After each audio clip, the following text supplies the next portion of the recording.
জীৱনত সফলতাৰ বাবে তুমি তিনিটা বস্তুৰ মূল্য দিব লাগিব। ভাল পোৱা, কঠোৰ পৰিশ্ৰম কৰা, সপোনবোৰ দিঠকত চাবলৈ ব্যৰ্থতাৰ পিছতো কাম কৰি যোৱা।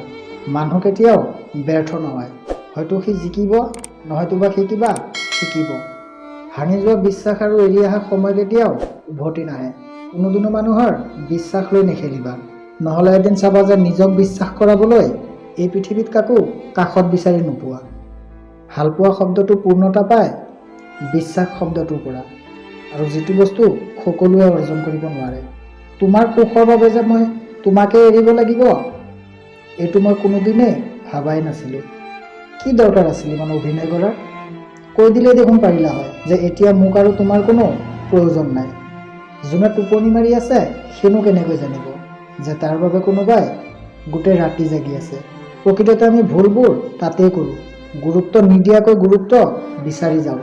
পৃথিৱীত মানুহৰ ভিৰ যিমান বাঢ়িছে, মানুহবোৰ সিমানেই অকলশৰীয়া হৈ আছে। প্ৰিয় মানুহজনৰ লগত লগ কৰিব গ'লে হাতত কোনো উপহাৰ লৈ নহয়, পাৰিলে অলপ সময় লৈ যাবা। এজন মানুহৰ চকুত পানী তেতিয়াই আহে যেতিয়া মানুহৰ মুখৰ কথাই গৈ বুকুত আঘাত কৰে।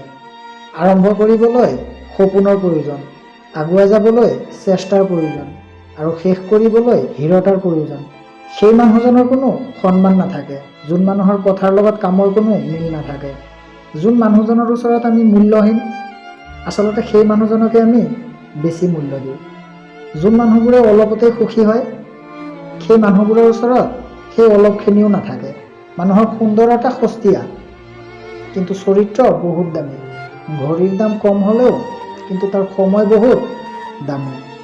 কাৰোবাক ইমান অন্ধৰ দৰে বিশ্বাস নকৰিবা, যাতে কোনোবাই তোমাক নিৰ্বোধৰ দৰে ঠগি থৈ গুচি যায়।